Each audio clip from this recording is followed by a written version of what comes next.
Nicole Hannah Jones, the one of the geniuses that came up with the 1619 project, the rewriting of American history, it was wrong in the very first sentence.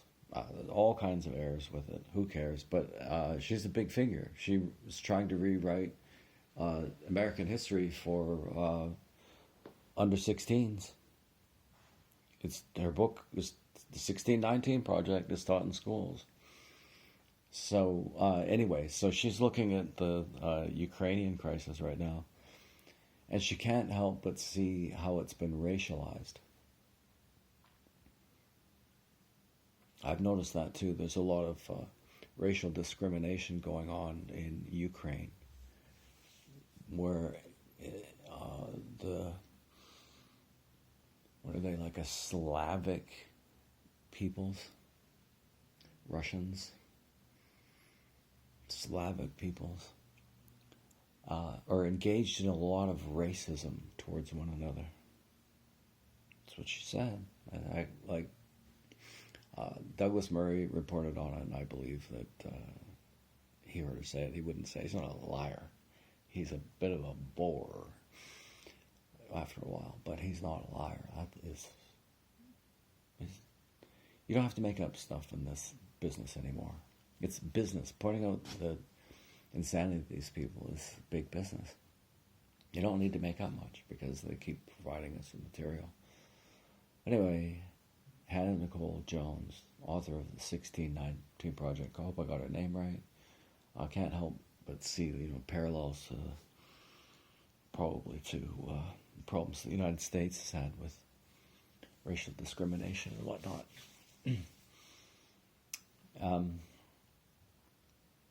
Candice Bergen is my intellectual sister. You get to choose a whole new family, right? You want to figure out who's my intellectual daughter. I know that. Candace Owens, for sure. I'll take her on as my daughter. One of my daughters. I guess if you're making this stuff up, you can have like 15 kids. I mean, I met somebody yesterday that had 15 or 16 brothers and sisters. So actually, I think she said 17. She's, in terms of racial stock, she's like a Viking Germanic person. She's interested in that kind of thing. That's in fact what she is. Anyway, so here we got a Ukrainian war that wouldn't be happening if it wasn't for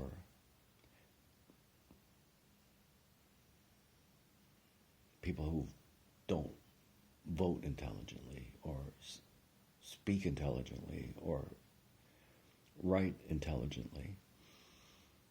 If Biden wasn't the president of the United States, Ukraine wouldn't be at war right now defending itself. That is on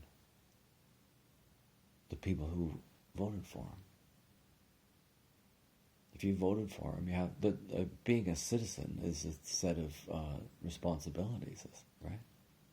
As well as a certain set of rights. You have a right to talk, and you kind of have a responsibility to say something relevant and meaningful. People who didn't say, even attempt to inform themselves and say anything relevant and important and meaningful about this lefty takeover of Western politics is like a person who didn't show up to fight Hitler. Not physically, but intellectually it certainly is. Intellectually it's maybe even worse. It's lazier. You could see it coming from further away. There were more warnings. Seriously. Years and years of warnings. So the war in Ukraine wouldn't be happening. You wouldn't have the tragedy at the border, on the southern border. You wouldn't have had Afghanistan, right? You wouldn't have seen the division caused by people who teach critical race theory and things like that. Had a serious amount of deaths, right? I imagine most of the people who are really keen on COVID restrictions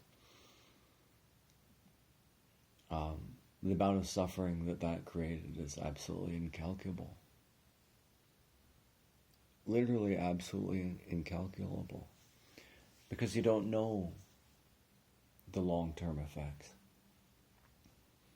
You don't know the long-term. You don't know the long-term effects of the vaccine because the vaccine hasn't been around very long.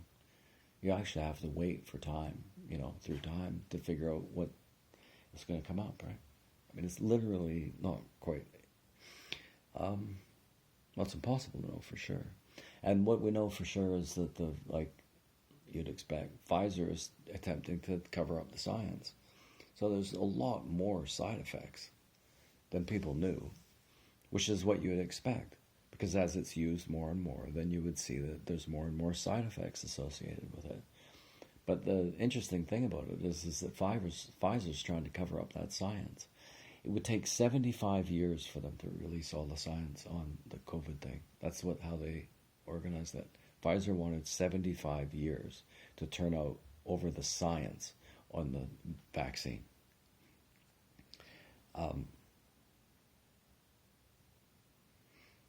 And side effects are just, one.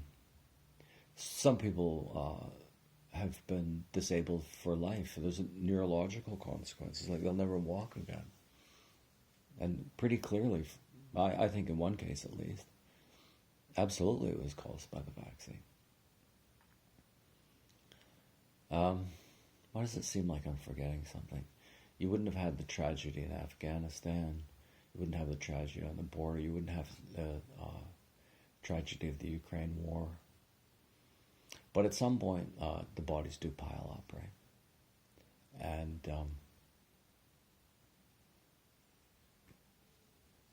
there's an interesting thing. So,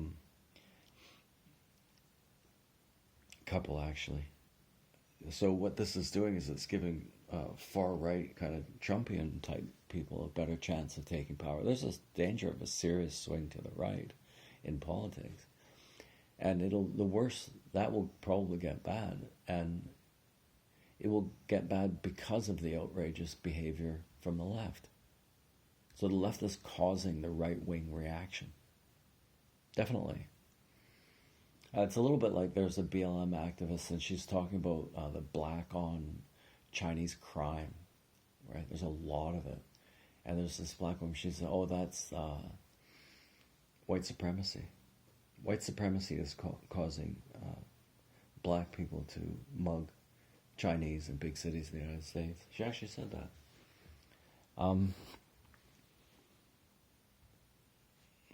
So 8 minutes into this one. Anything else? Okay, so there was the notes on bringing in the Emergency Act. It's different kinds, right? Like you could bring in the Emergency Act for floods and things like that if it was absolutely necessary, I guess, right? It's only been called 3 times: World War I, World War II, and in the FLQ crisis. This is the 4th time. And this aspect of the Emergency Act, I think, would be covered under these 4 words: sovereignty, security, and territorial integrity. The Emergency Act violates people's civil rights, and so can only be used in an extreme circumstance that threaten Canada's sovereignty. Trudeau threatens Canada's sovereignty. Literally, every time he joins up with the EU, or the EU's, I think, was the discussion so far has been led by a Russian guy. The UN has done absolutely nothing on this. In any case, if you want to bring in the Emergency Act in Canada, you need a serious threat that can't be handled by normal RCMP. A threat to the sovereignty? No, I don't think those guys were saying, Canadians weren't sovereign citizens over the territory of Canada. I'm pretty sure that they weren't. The territorial integrity. So if you're opening the borders all the time, then I guess that's not really protecting the territorial integrity. So that'd be, again, Trudeau. Or security. So I guess the way that they think about it, that trucker convoy,